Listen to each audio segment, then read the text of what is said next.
মন্ত্রিপরিষদ বিভাগ গণপ্রজাতন্ত্রী বাংলাদেশ সরকার তাদের যে সর্বশেষ নোটিশটি প্রকাশ করেছে ৯ আগস্ট ২০২৪ তারিখে প্রকাশিত নোটিশে বলা হয়েছে গণপ্রজাতন্ত্রী বাংলাদেশের অন্তর্বর্তীকালীন সরকারের উপদেষ্টাগণের মধ্যে মন্ত্রণালয় বিভাগের দায়িত্ব বন্টন।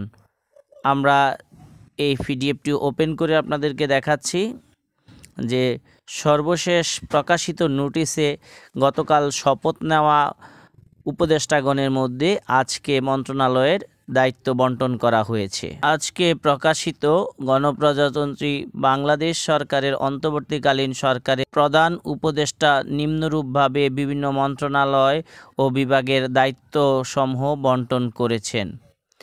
প্রধান উপদেষ্টা ডক্টর মোহাম্মদ ইউনূস, ওনার আওতাধীন যে মন্ত্রণালয়, আমরা এখানে ২৭টি মন্ত্রণালয় ওনার আওতাধীন রয়েছে। এগুলো হচ্ছে ১ মন্ত্রিপরিষদ বিভাগ, ২ প্রতিরক্ষা মন্ত্রণালয়, ৩ সশস্ত্র বাহিনী বিভাগ, ৪ শিক্ষা মন্ত্রণালয়, ৫ সড়ক পরিবহন ও সেতু মন্ত্রণালয়, ৬ খাদ্য মন্ত্রণালয়, ৭ গৃহায়ন ও গণপূর্ত মন্ত্রণালয়, ৮ ভূমি মন্ত্রণালয়, ৯ বস্ত্র ও পাট মন্ত্রণালয়, ১০ কৃষি মন্ত্রণালয়, ১১ বিজ্ঞান ও প্রযুক্তি মন্ত্রণালয়, ১২ রেলপথ মন্ত্রণালয়, ১৩ জনপ্রশাসন মন্ত্রণালয়, ১৪ বিদ্যুৎ জ্বালানি ও খনিজ সম্পদ মন্ত্রণালয়, ১৫ নৌ পরিবহন মন্ত্রণালয়, ১৬ পানি সম্পদ মন্ত্রণালয়, ১৭ মহিলা ও শিশু বিষয়ক মন্ত্রণালয়, ১৮ দুর্যোগ ব্যবস্থাপনা ও ত্রাণ মন্ত্রণালয়, ১৯ তথ্য ও সম্প্রচার মন্ত্রণালয়, ২০ প্রবাসী কল্যাণ ও বৈদেশিক কর্মসংস্থান মন্ত্রণালয়,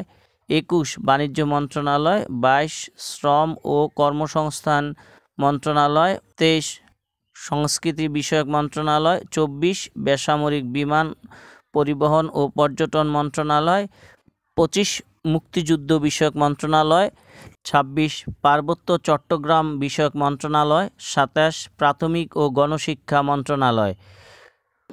পরবর্তীতে বিভিন্ন উপদেষ্টাগণ যেসব বিভাগ বা মন্ত্রণালয়ের দায়িত্ব পেয়েছেন সেগুলো হচ্ছে: ১ জনাব সালেউদ্দিন আহমেদ, অর্থ মন্ত্রণালয় ও পরিকল্পনা মন্ত্রণালয়। ২ ডক্টর আসিফ নজরুল, আইন, বিচার ও সংসদ বিষয়ক মন্ত্রণালয়। ৩ জনাব আদিলুর রহমান খান, শিল্প মন্ত্রণালয়। ৪ জনাব হাসান আরিফ, স্থানীয় সরকার, পল্লী উন্নয়ন ও সমবায় মন্ত্রণালয়। ৫ জনাব মোহাম্মদ তৌহিদ হোসেন, পররাষ্ট্র মন্ত্রণালয়। ৬ সৈয়দা রিজওয়ানা হাসান, পরিবেশ, বন ও জলবায়ু পরিবর্তন মন্ত্রণালয়। ৭ মিস শারমিন এস মুর্শিদ, সমাজ কল্যাণ মন্ত্রণালয়। ৮ ব্রিগেডিয়ার জেনারেল অবসরপ্রাপ্ত ডক্টর এম সাখাওয়াত হোসেন, স্বরাষ্ট্র মন্ত্রণালয়। ৯ ডক্টর আ.ফ.ম. খালিদ হোসেন, ধর্ম বিষয়ক মন্ত্রণালয়। ১০ মিস ফরিদা আক্তার, মৎস্য ও প্রাণী সম্পদ মন্ত্রণালয়। ১১ মিস নুরজাহান বেগম, স্বাস্থ্য ও পরিবার কল্যাণ মন্ত্রণালয়। ১২ জনাব মোহাম্মদ নাহিদ ইসলাম, ডাক, টেলিযোগাযোগ ও তথ্য প্রযুক্তি মন্ত্রণালয়। ১৩ জনাব আসিফ মাহমুদ সজীব ভুঁইয়া, যুব ও ক্রীড়া মন্ত্রণালয়। আর এই আদেশে বলা হয়েছে এই আদেশটি অবিলম্বে কার্যকর করা হবে। রাষ্ট্রপতির আদেশক্রমে মন্ত্রিপরিষদ সচিব মোহাম্মদ মাহবুবুর রহমান এই আদেশে স্বাক্ষর করেন।